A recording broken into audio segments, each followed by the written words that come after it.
하나님의 말씀 창세기 46, 47, 49장의 내용입니다.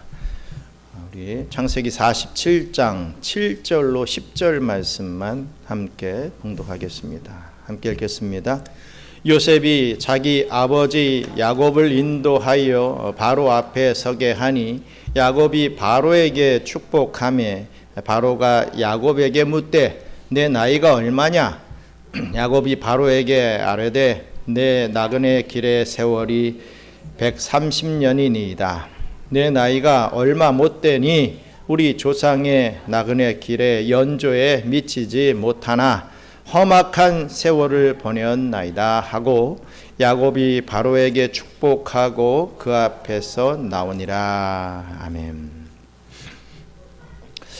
가정의 달 5월에 여러분들 가정에 더욱더 은혜와 축복이 넘쳐나기를 간절히 바랍니다. 예전에 어떤 대그룹 회장님이 엄청난 재산을 아들에게 물려주었다라고 하는 그런 기사를 본 적이 있습니다. 그런데 그 재산을 물려받은 아들은 그것을 자신의 유흥비로 다 흥청망청 탕진해 버리게 되고 결국에는 범죄를 저질러서 감옥에 되었다라는 기사를 보았습니다. 또 어떤 부모님은 어떻게든 이 아들에게 재산을 물려주지 않으려고 하다가 결국에는 그것에 불만을 품은 아들에게 죽임을 당하고 시신은 이 잔인하게 토막이 나게 되는 참으로 엄청난 비극의 주인공이 되었다는 기사도 본 적이 있습니다. 어찌되었든지 간에 이 부모와 자식의 관계가 이런 물질 때문에 비극으로 끝나게 되는 이 오늘날의 현실이 참으로 안타깝기 그저없습니다. 한번 잘 생각해 보시기 바랍니다.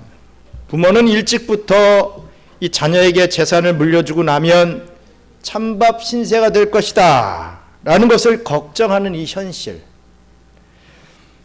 또한 자녀들은 어찌든지 부모님이 가지고 있는 재산을 조금이라도 더 차지하기 위하여 발버둥 치는 이 세상의 현실을 말입니다. 어쨌든 분명한 것은 부모가 이 자식에게 끝까지 대접과 존경을 받기 위해서는 이러한 물질, 이러한 돈이 아니라 이 다른 무엇인가가 있어야 한다라고 하는 결론을 갖게 됩니다.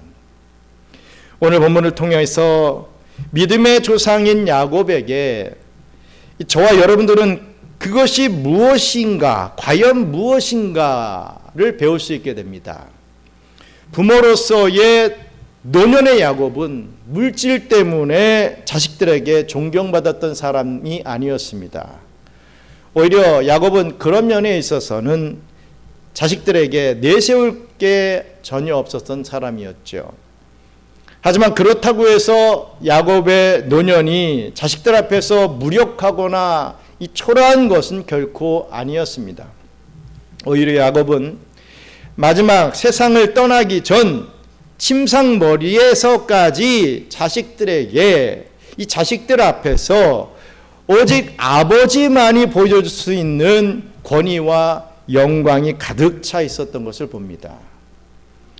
그렇다면 도대체 무엇이 이 야곱으로 하여금, 이 아버지 야곱으로 하여금, 이 믿음의 아버지 야곱으로 하여금 그처럼 자식들 앞에서 끝까지 존경과 효도를 받을 수 있는 그런 능력의 아버지로 만들어 주었겠습니까? 오늘 어버이 주일에 이 오늘 본문 말씀을 통하여 부모님들이 자식들 앞에서 끝까지 지키고 있어야 할 것이 무엇인지와 앞으로 자녀들도 이 자신이 부모가 되었을 때 과연 어떻게 준비되어져야 하는지를 깨닫게 되는 복된 시간 되기를 주님의 이름으로 간절히 축원합니다. 첫째로 예배를 신실하게 드리는 부모가 자녀들 앞에서 권위가 서게 됩니다. 야곱의 바른 예배관은 그의 12 아들들이 따라올 수가 없었습니다. 우리 창세기 46장 1절로 7절 말씀 같이 읽겠습니다. 이스라엘이 모든 소유를 이끌고 떠나 브엘세바에 이르러 그의 아버지 이삭의 하나님께 희생제사를 드리니 그 밤에 하나님이 이상 중에 이스라엘에게 나타나 이르시되 야곱아 야곱아 하시는지라. 야곱이 이르되 내가 여기 있나이다 하매 하나님이 이르시되 나는 하나님이라 내 아버지의 하나님이니 애굽으로 내려가기를 두려워하지 말라. 내가 거기서 너로 큰 민족을 이루게 하리라. 내가 너와 함께 애굽으로 내려가겠고 반드시 너를 인도하여 다시 올라올 것이며 요셉이 그의 손으로 내 눈을 감기리라 하셨더라. 야곱이 브엘세바에서 떠날새 이스라엘의 아들들이 바로가 그를 태우려고 보낸 수레에 자기들의 아버지 야곱과 자기들의 처자들을 태우고 그들의 가축과 가나안 땅에서 얻은 재물을 이끌었으며 야곱과 그의 자손들이 다 함께 애굽으로 갔더라. 이와 같이 야곱이 그 아들들과 손자들과 딸들과 손녀들 곧 그의 모든 자손을 데리고 애굽으로 갔더라. 아멘. 야곱은 노년이 다 되었을 때 그동안 죽은 줄만 알았던 이 자기 사랑하는 아들 요셉이 살아있다라고 하는 기쁜 소식을 듣게 됩니다. 이 요셉은 애굽의 총리 대신이 되어 있었던 것입니다. 그리고 본문을 보시면 그 아들 이 요셉의 초청으로 이제 드디어 가나안 땅을 떠나 애굽으로 내려가던 중이었습니다. 그것은 곧 가족들뿐만 아니라 모든 소유를 다 이끌고 가는, 즉 완전한 이민이나 다름없는 그러한 길이었죠. 쉽게 비교하자면 미국으로 이민 갔던 아들이 잘 되어가지고 이 부모와 자기 형제들을 모두 미국으로 초청하여 들어가는 것과 같은 그러한 부분입니다. 그렇게 애굽을 향해 발행하여 길을 가던 이 야곱은 그 도중에 이 브엘세바에 이르게 되는데 거기에서 하나님께 희생의 제단을 쌓는 것을 볼 수가 있습니다. 즉 일종의 특별 예배 같은 것을 그 내려가다가 드렸다는 거죠. 그런데 왜 야곱은 집을 떠나기 전이나 아니면 애굽에 잘 도착한 후에 이러한 예배를 드리지 않고 유독 이 브엘세바라는 곳에 도착했을 때 그런 특별 예배를 드리게 되는데 그 이유가 무엇이겠습니까? 그것은 브엘세바라고 하는 곳이 바로 이 가나안 땅의 최남단 지점에 해당되었기 때문입니다. 이제 이 브엘세바만 넘어가면 가나안을 벗어나게 되는 그 마지막 지점이라는 것이죠. 이제 이 브엘세바만 지나면 진짜로 가나안을 완전히 벗어나 애굽으로 향하게 되어 있다라는 것입니다. 야곱은 바로 그 점이 마음에 걸렸음에 틀림이 없습니다. 아들이 오라고 하니까 좋게 가긴 했지만 정작 가나안 땅을 떠나는 그 시점에서 생각이 많아졌다는 거죠. 잘 아시다시피 이 가나안 땅은요, 하나님께서 이 야곱의 할아버지 아브라함 때부터 그의 후손들에게 이르기까지 기업으로 주겠다 약속한 땅입니다. 아무리 지금 당장은 기근이 들어 살기 힘들다고는 하지만 그 약속의 땅을 온 가족이 다시 돌아올 기약도 보장도 없이 이렇게 떠나간다라고 하는 것이 야곱의 마음을 영 편치 않게 만들었던 것입니다. 더구나 지금 이 야곱의 가족들이 가고자 하는 이 애굽은요, 그의 할아버지 때부터 항상 시험거리가 되었던 것이죠. 애굽만 가면, 애굽만 생각하면 문제가 생겼던 바로 그곳이 애굽이었습니다. 할아버지 아브라함은 바로 그 애굽에 내려갔다가 거기서 이 아내 사라를 누이 동생이라고 속이고 이 바로 왕 앞에서 그렇게 속이게 되는 바람에 큰 화를 당할 뻔했습니다. 또한 야곱의 아버지 이삭은 어땠습니까? 이삭 역시도 애굽으로 가려고 한 적이 있었습니다. 아버지 때하고 똑같이 기근이 생겼기 때문에 아유 이제 애굽에서 내가 살아야 되는 건 아니겠느냐 하고 가나안 땅을 버리고 출발한 적이 있었다는 거죠. 물론 하나님께서 막으셔서 그 마음을 돌리게 돼서 애굽까지는 안 갔지만 말입니다. 바로 그런 애굽이었고 바로 그런 가나안 땅이었기 때문에 야곱은 그 고향 땅을 이제 정말로 벗어나게 되는 이 마지막 지점인 브엘사바에서 발걸음을 잠시 멈추었던 것입니다. 그리고 하나님께 예배드림으로써 자신이 가는 이 길이 정말 하나님의 뜻입니까? 하고 다시 한번 재차 물었던 것입니다. 이것은 야곱의 다른 자녀들은 그 누구도 미처 생각지도 못했던 그러한 점이었습니다. 초청하는 이 아들 요셉의 입장은 그저 아버지를 모셔와서 편하게 살게 해드릴 수 있다라고 하는 그 자체가 좋았을 것입니다. 육신적으로 봉양을 잘 해드려야 하겠다는 그런 생각만 앞서 있었고 그것 때문에 기뻐했던 것이죠. 반면에 아버지와 자기 온 형제들이 그 약속의 땅을 떠나야 한다는 의미에 대해서는 전혀 생각을 하지 못하고 있었습니다. 야곱의 다른 아들들도 그저 잘 사는 나라, 동생 요셉이 총리 대신이 되어 있는 그 좋은 나라에 가서 편하게 살 수 있다라고 하는 그것에만 흥분되어 있었을 뿐 자신들이 들어가야 하는 이 애굽 땅이 도대체 어떤 땅인지에 대해서는 아무런 생각조차 하지 못했던 것입니다. 야곱의 모든 아들들의 생각은 지금 자신들이 진행하고 있는 이 길이 지극히 순조로운 길이요 당연한 일이다 라고 생각했던 것입니다. 이제 좋은 곳으로 간다. 이제는 어려웠던 생활이 다 끝났다. 이제는 좋은 날만 남았다 하며 막 기쁨을 가지고 앞으로 나가고 있었던 그런 상황이었다는 거죠. 바로 그런 야곱에게 우리 하나님께서는 너는 애굽으로 내려가기를 두려워 말라. 정말 오직 야곱만이 그런 영적인 통찰력을 가지고 이 마지막 이 브엘세바라고 하는 지점에서 예배단을 쌓고 하나님 이게 정말 내가 가야 할 길이 맞습니까? 내 할아버지, 내 아버지 이 두 분이 애굽으로 가다가 이렇게 큰 화를 당했었는데 또 가지 말라고까지 하나님이 하셨었던 길 아닙니까? 그런데 오늘 내가 이게 우리 가족이 가는 게 맞습니까? 라고 하나님 앞에 묻게 되었을 때 하나님께서는 너는 애굽으로 내려가기를 두려워 말라 이렇게 안심시켜 주셨던 것입니다.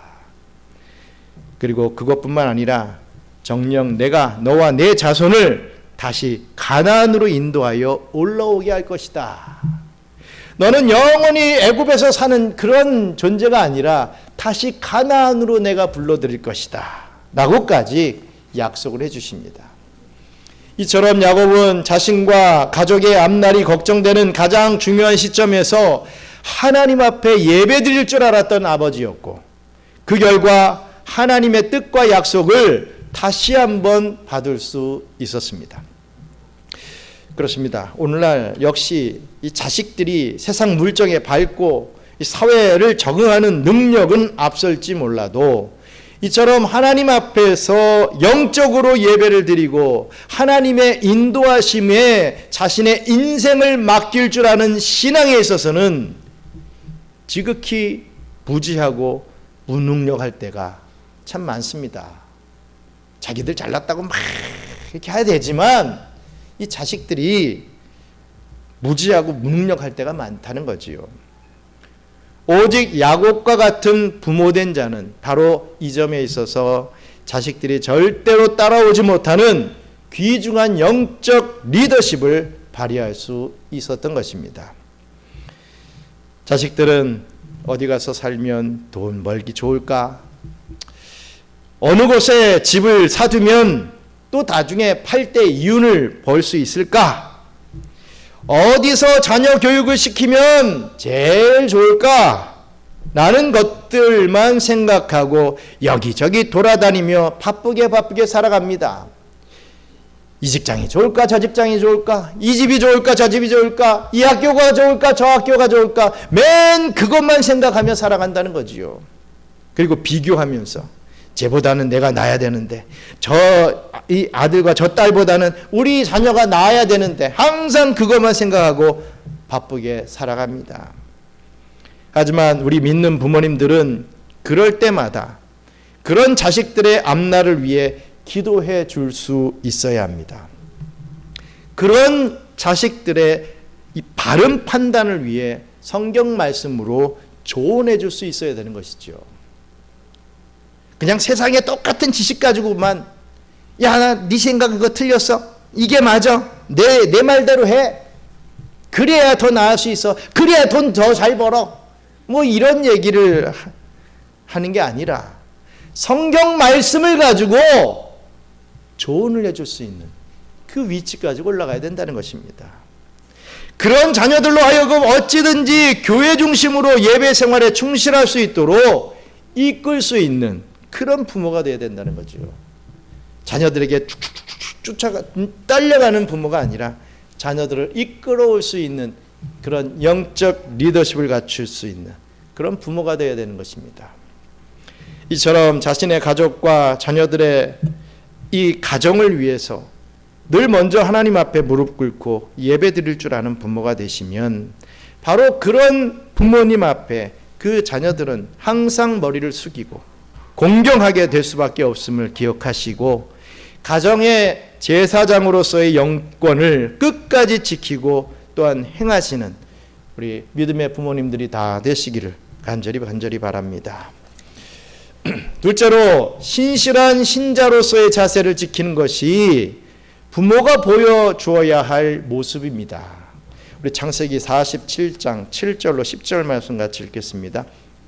요셉이 자기 아버지 야곱을 인도하여 바로 앞에 서게 하니 야곱이 바로에게 축복하며 바로가 야곱에게 묻되 내 나이가 얼마냐?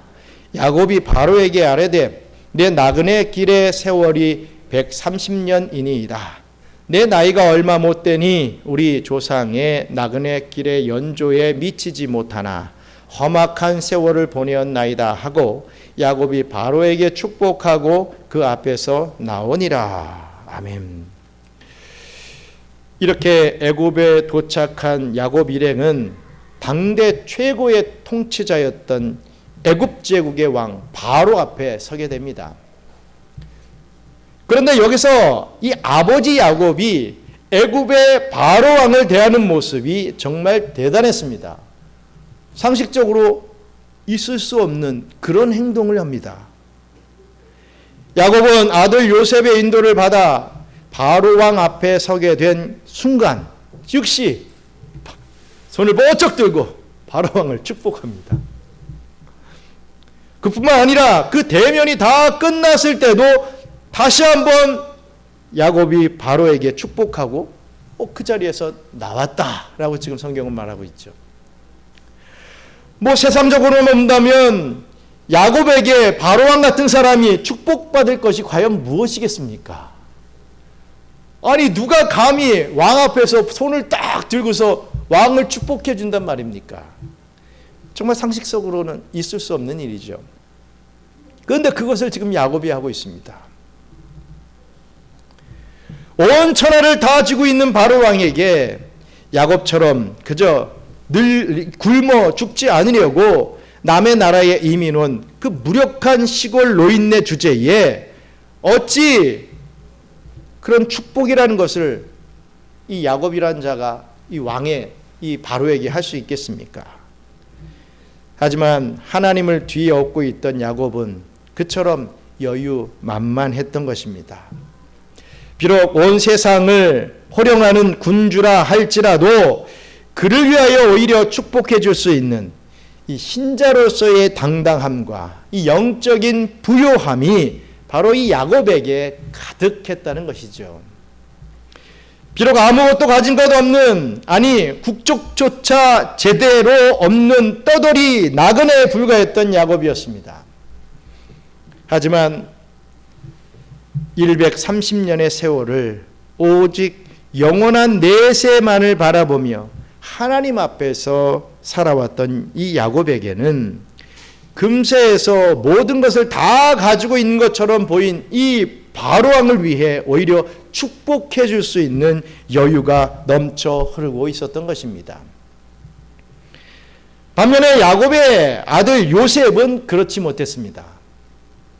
1절로 6절 말씀을 보시면 요셉은 어떻게 하든지 바로를 잘 설득해내서 자기 아버지가 살기에 좋은 땅을 이 바로 왕에게서 얻어내고자 온갖 사전 공작을 다 펼치고 있었던 것을 봅니다.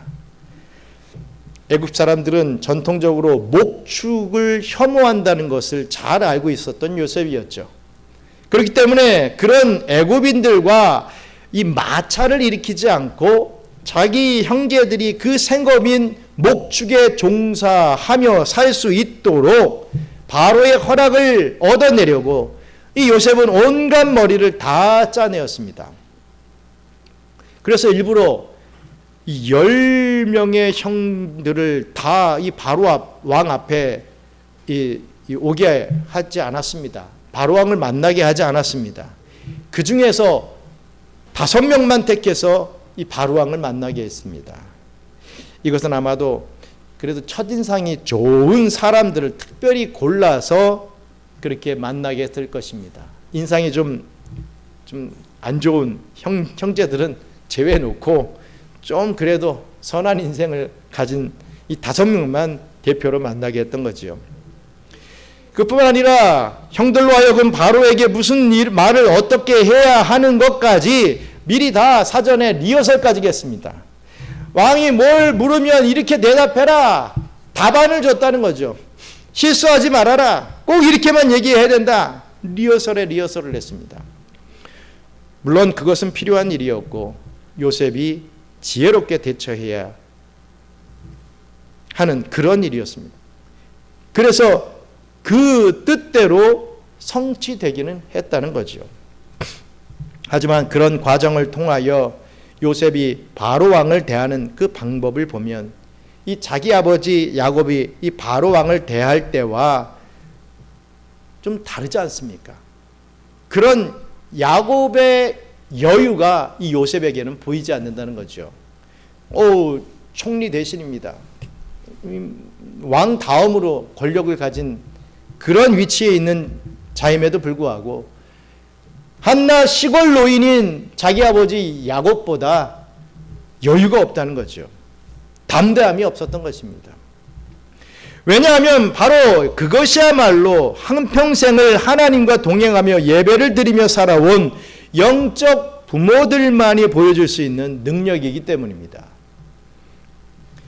각박한 사회생활 속에서 매일 쫓기면서 사는 자식들은 자연히 자기보다 더 유력하고 더 돈 많은 사람을 대할 때에는 그 앞에서 이 주눅이 들게 마련입니다. 아니 부모라 할지라도 불신 부모님들은요 역시 똑같은 자세를 보이기 십상이죠. 하지만 진정으로 하나님을 경외하는 부모님들은 다릅니다. 그 한평생을 하나님과 동행하며 살아온 아버지와 어머니는 소위 세상에서 성공했다고 하는 이 불신 자녀나 이 불신자들 앞에서 조금도 주눅들지 않고 지극히 담당하게 대할 수 있는 것입니다. 하지만 이런 여유는 전혀 발휘하지 못하고 아이고 얘야 누구는 교회 안 다녀도 저렇게 잘만 살고 있는데 너는 예수 믿는다고 하면서 왜 그 모양 그 꼴이냐 맨날 경제력도 없고 너 왜 그러냐 왜 그렇게 사느냐 라고 이렇게 불신자들이 세상에서 잘 되는 것을 부러워하는 부모들은 절대로 이러한 야곱이 누렸던 백발의 영광은 결코 지닐 수 없을 것입니다. 내가 자녀들에게 해준 게 없어서, 자녀들에게 남겨준 유산이 없어서, 자녀들을 키울 때 잘 먹이고 입히지 못해서 아유 내가 내 아들에게 내 딸에게 무슨 얘기를 하겠느냐, 이런 부모들이 정말 많습니다. 내가 해준 게 없어서. 여러분, 해준 게 많아도요, 자녀들은요, 아빠가 나한테 해준 게 뭐예요? 이렇게 합니다. 아무리 해줘도요. 내가 뭘 물질로 뭘 해줬느냐, 어렸을 때 뭘 잘 입혔느냐, 여러분 그것 때문에 기살고 그렇게 못하면은 기죽고, 이것은 아니라 이겁니다. 내가 너에게 축복의 자리에 올 수 있게 했다. 내가 너를 하나님의 자녀로 키웠다. 내가 너를 저 천국 백성으로 만들었다. 이러한 것을 가지고 당당하게 자녀들에게 말할 수 있는 부모가 되어야 되는 것입니다. 뭐 얘기만 하면 내가 너한테 못 해줬는데 아빠가 나한테 뭐 해준 게 있어요. 이것은 진정한 자녀와 부모의 대화가 아니지 않습니까? 소위 세상에서 성공했다는 불신자들을 오직 하나님의 백을 가지고 지극히 여유 있고 담대하게 대함으로써 이 자식들로 하여금 그 앞에 절로 머리 숙이지 않을 수 없게 만드는 그러한 영적인 부모님들이 다 되시기를 간절히 바랍니다. 끝으로 하나님께 축복받는 법을 전수해 주는 것이 부모가 남겨줘야 할 유산입니다. 뭐 물질, 뭐 아파트 이런 게 진정한 유산이 아니라 하나님 앞에 축복받는 법을 가르쳐 줄 수 있어야 되는 것이죠. 창세기 49장 1절로 2절 말씀 같이 읽겠습니다. 야곱이 그 아들들을 불러 이르되 너희는 모이라. 너희가 후일에 당할 일을 내가 너희에게 이르리라. 너희는 모여 들으라. 야곱의 아들들아 너희 아버지 이스라엘에게 들을지어다. 아멘. 여러분, 이 말씀 이하의 말씀에는요, 야곱이 자기 12 아들들에게 각기 해당되는 축복 혹은 예언의 내용으로 이루어져 있습니다. 그리고 그것이 끝난 후 33절에 보면 야곱이 아들에게 명하기를 마치고 그 발을 침상에 모으고 숨을 거두니 그의 백성에게로 돌아갔더라 라고 하는 말이 나오고 있습니다. 이 본문은 흔히 야곱의 마지막 축복이란 제목으로 잘 알려진 본문이죠. 하지만 그 내용을 자세히 읽어보면요, 그 모두가 다 축복만으로 일관된 그런 내용이 결코 아니었습니다. 오늘 우리 1, 2 여선교회 회원들이 부른 이 특성의 내용이 바로 야곱의 축복입니다. 제목이요, 야곱의 축복이죠. 무슨 말입니까? 야곱이 자녀에게 베푸는 그 축복의 내용이라는 거죠. 특히 이제 요셉에게 베푸는 너는 담장 너머로 뻗은 가지다, 이런 주요 내용을 가지고 해주는 그런 축복의 내용. 그렇게 정말 누가 봐도 축복의 내용의 말씀도 있고 그러지 않은 내용들도 이 안에 있다는 것입니다. 다시 말해서 그 12 아들들에게 너희들 무조건 다 잘 되라 이런 식으로 내린 축복이 결코 아니었다는 거죠. 대표적인 예를 들면 큰아들 루벤에 대해서는 그가 비록 야곱의 장자요, 야곱의 기력의 시작이긴 했지만 그 아버지의 침상을 더럽힌 일이 있었습니다. 즉 그가 아버지 야곱의 첩이었던 빌하와 간음했던 일을 야곱이 이 마지막 이 유언의 말을 통해서 꾸짖고 있는 것입니다. 책망했던 것입니다. 죽기 전에 다 너희들 잘 돼야 된다 이런 말만 한 게 아니라 르벤 너 이러한 잘못을 저질렀지, 너 이러면 안 된다, 회개해라, 책망하는 말을 했다는 것입니다. 시므온과 레위에 대해서는 그들이 이전에 세겜에서의 집단 살인의 죄를 저질렀던 바로 그 일을 책망했습니다. 유다에 대해서는 축복으로 일관되었지만 그것도 보통 흔한 세상적인 축복의 내용이 아니라 유다 지파의 영적 우월성을 두고 축복의 말씀을 전했습니다. 그리고 나머지 아들들의 경우를 보면 어떤 경우에는 그들이 누리게 될 육신적인 축복을 말하기도 하고, 또 어떤 때는 그들의 나쁜 성격을 고칠 것에 촉구하는 그런 내용도 있습니다. 또 어떤 아들에게는 그 자손에게서 나타날 우상 숭배를 경고하기도 했습니다. 너희 자손들 속에서 우상 숭배의 일들이 일어날 텐데 최대한 막아야 된다. 네가 지금 잘해야 된다. 이렇게 경고했다는 거죠. 즉 한마디로 말해서 이 야곱의 축복이라고 하는 것은 그냥 무조건 잘 되라고 하는 값싼 축복이 아니라 너희들이 하나님 앞에서 바른 삶을 살아야만 이런저런 축복을 누리게 될 것이다 라는 식으로 이 실로 구체적인 축복의 내용들이었다는 것입니다. 야곱이라고 해서 왜 자기 자식들이 무조건 잘 되는 것을 바라지 않았겠습니까?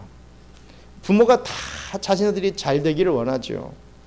책망보다는 칭찬하고 축복을 하기를 원하지 않겠습니까? 자기 자식들이 다 잘 되기를 바라는 부모의 마음이야 다 다를 뻔 없겠지만, 야곱은 그저 너희들 잘 먹고 잘 살아라 하는 식의 유치한 축복 한번 해준다고 자녀들이 정말 진정한 축복을 누릴 수 없다는 것을 잘 알고 있었습니다. 왜냐하면 야곱은 그 점에 대해서는 자신의 한평생을 통하여 속속들이 다 체험해 보았기 때문입니다. 야곱이야말로 많은 술수를 부리고 거짓말도 해대가면서 어떻게든 잘 살아보겠다고 했던 그런 장본인 아닙니까? 그렇게 해봤더니 남는 거는 하나님을 잘 섬기는 그거밖에 없더라 이거죠. 솔로몬 왕도 그러지 않습니까? 전도서를 통해서 내가 다 누려봤는데, 다 해봤는데, 세상의 것이라는 것은 다 해봤는데, 왕으로서 다 누려봤는데 다 헛것이더라. 하나님 섬기는 것밖에 남는 게 없더라. 그게 축복이더라. 그런 유언의 말을 하고 있지 않습니까? 믿음의 부모는 그런 말을 해줄 줄 알아야 된다는 것입니다. 너 강남에 어떤 아파트를 사야 돼. 너 공부 1등 해가지고 어느 학교를 가서 너 학벌이 어떻게 되고서 좋은 남자 만나야 돼. 어떤 회장의 딸을 만나서 너는 인생 역전을 해야 돼. 이런 거 가르쳐 주는 게 아니라 정말 하나님을 섬기는 것밖에 인생에 남는 게 없더라 라는 말을 해줄 수 있는 부모, 그 부모가 진정한 축복받은 부모가 아니겠습니까? 사람이 이런 경우에 하나님 앞에서 어떻게 살아야 할지, 사람이 저런 일을 당할 때 하나님 앞에서 어떻게 회개해야 하는지, 사람이 이런 일을 맞이할 때 하나님 앞에서 어떻게 바로 판단하고 행해야 진짜 영육간의 축복을 받을 수 있는지에 대해서 야곱은 그 누구보다 더 경험으로 잘 알고 있던 그런 아버지였습니다. 그래서 야곱은 그 마지막 침상에서 자기 아들들을 다 불러놓고서 진짜 신앙의 아버지만이 들려줄 수 있는 구체적인 유언을 통하여 자녀들이 하나님 앞에서 어떻게 살아야 정말 복받는 인생이 될 수 있는지를 한 사람 한 사람에게 자상하고도 또한 구체적으로 일러주었던 것입니다. 이것은 실로 값지고 특별한 유산이었습니다. 야곱의 아들들이 그런 아버지를 어찌 감히 경히 여길 수 있겠습니까? 저와 여러분들도 한번 생각해 보시기 바랍니다. 마지막 죽음의 순간을 앞두었을 때 내 아들에게, 내 딸에게 뭐 얘기할 겁니까? 어떻게 살라고 당부하고 가시겠습니까? 뭐 말이라도 제대로 하고서 가면 그것만 해도 더 정말 축복이고 감사하죠. 아무 말 못하고 뭐 갑자기 사고사로 죽는다든지, 정신이 혼미해져 가지고 아들 딸도 알아보지 못하고 그냥 가는 그런 장례를 우리가 맞이하면 얼마나 안타깝습니까? 똑바로 정신을 차리고 내 육신은 비록 쇠약해졌지만 바른 정신과 이 영역을 가지고 자녀들에게 너희는 정말 하나님 잘 섬기는 그러한 사람으로 살아야 된다. 그 한마디 참 해주고 멋지게 이 세상을 떠나가는, 저 천국에 입성하는 그 일을 위해서 여러분들 평소에 기도해야 됩니다. 내 장례식을 위해서. 요즘 한간에 유행하는 그 장례식 노래가 있더라고요. 다 들어보셨습니까? 근데 의미가 있어요. 어찌됐든 우리가 이 땅에 살아서의 어떤 일들을 늘 노래해 왔는데 나의 장례식을 위해서 노래하고 또 생각해 본다고 하는 그 자체는 너무나 의미가 있더라고요. 우리 선교사님 아들이 또 그렇게 작사 작곡을 해서 발표를 했는데 뭐 시간 되시면 들어보시면 좋겠습니다. 어쨌든 생각해야 된다 이거죠. 이 땅에서의 삶만 어떻게 잘 살아야지 이것만 한 게 아니라 나의 죽음에 대해서, 나의 죽음 이후에 내 자녀들이 어떻게 살아갈 것인지에 대해서 우리가 생각하고 정말 귀한 신앙의 유산을 남겨줄 수 있는 그런 믿음의 부모가 되어야 된다라고 하는 것입니다. 그처럼 하나님 앞에서 너희들이 이렇게 저렇게 살아야만 정말 축복받는 인생이 될 것이다 라고 뜨겁게 유언하는 그 신앙의 아버지 앞에서 자녀들이 어찌 절로 머리 숙이지 않을 수 있겠습니까? 그렇습니다. 오늘날의 아버지, 어머니들이 자기 자식들에게 반드시 전해줘야 할 진짜 재산이 바로 이것이라는 것을 믿으시길 축원합니다. 모아놓은 돈을 끝까지 쥐고 있다가 죽기 직전에 자식에게 물려주는 것만이 부모가 자식 앞에서 마지막까지 큰 소리 칠 수 있는 유일한 길이라고 결코 생각하지 마시기 바랍니다. 자식이 하나님 앞에서 잘못하고 있는 것을 엄히 꾸짖어 줄 수 있는 부모가 진정한 부모요, 대접받을 수 있는 부모입니다. 야단을 못 쳐요, 요즘 부모들은. 어릴 때는 좀 야단을 치다가 머리 좀 커지면 뭐 말을 제대로 못해요. 뭐 아이를 뭐 내가 못 이길 게 뻔히 아니까 계산 나오니까 아예 그냥 포기해버리는 경우도 참 많습니다. 끝까지 붙잡고 씨름해야 됩니다. 한두 번 하다가 그냥 물러서면 절대로 안 되죠.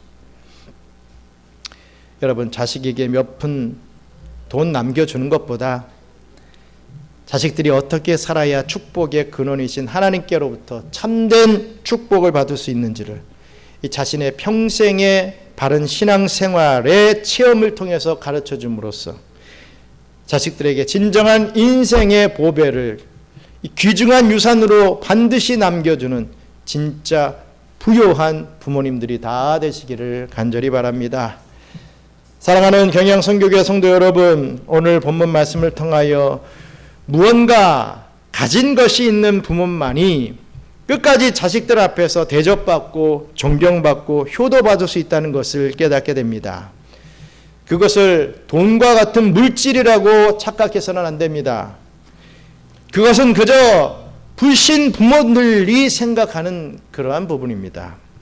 정말로 우리 부모님들이 노년에 이르도록 그 권위와 존경과 영광을 유지하기 위해서 가지고 있어야 할 것이 무엇이겠습니까? 평생을 오직 하나님을 잘 섬기고 그 은혜와 축복의 체험 가운데 살아온 신앙의 부모들의 바로 그런 영적 노하우가 되어야 됩니다. 그것은 세상의 그 어떤 재산과는 비교할 수 없는 이 명예로운 권위이며 막강한 영향력이 될 수 있는 것입니다. 이것을 보유하고 있는 한 그 자식들은 그 부모가 아무리 육신적으로는 늙어가도 조금이라도 무시하거나 감히 얕볼 수 없게 되는 것입니다. 자기 가족의 예배 생활을 리드하는 영적 권위를 발휘하며 자기 자식에게 신실한 신앙인의 모습을 또한 보여주며 또한 자기 모든 후손들에게 축복의 비결을 전수해 주는 그러한 부모가 되어야 됩니다. 그럼으로써 남은 생애를 통하여 더욱 복되고 영광스러운 삶을 누리는 우리 경양의 부모님들이 되시고, 그러한 부모님들의 마음을 깨닫고 그 부모들을 성심으로 공경하는 그런 경양의 자녀들이 다 되시기를 주님의 이름으로 축원합니다. 기도하겠습니다. 참 많은 사람들이 바쁘게 살아갑니다. 보통 이유는 내 부모 잘 공양하기 위해서, 봉양하기 위해서보다는 내 자녀를 위해서 우리가 보통 살아가죠. 다 내리 사랑입니다.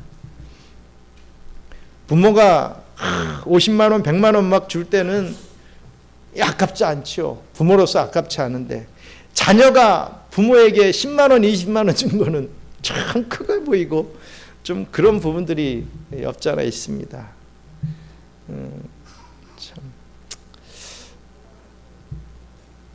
참 안타까운 그런 현실이지만, 참 우리가 그런 세상을 살아가는 것은 당연한 것입니다. 뭐 어떻게 우리가 확 바뀌거나 이럴 수는 없지요. 하지만 우리가 물질을 벌어서 우리 자녀들에게 아무리 좋은 것을 물려준다 한들 그들에게 축복받는 방법을 가르쳐주지 않으면 그 물질이 독이 되고, 그것을 통해서 많은 죄를 짓게 되고 하나님을 떠나는 그러한 역할을 하는 이 물질밖에 되지 않는다. 그럴 바에는 물질이 없는 게 낫고 물질을 안 물려주는 게 낫다 이거죠.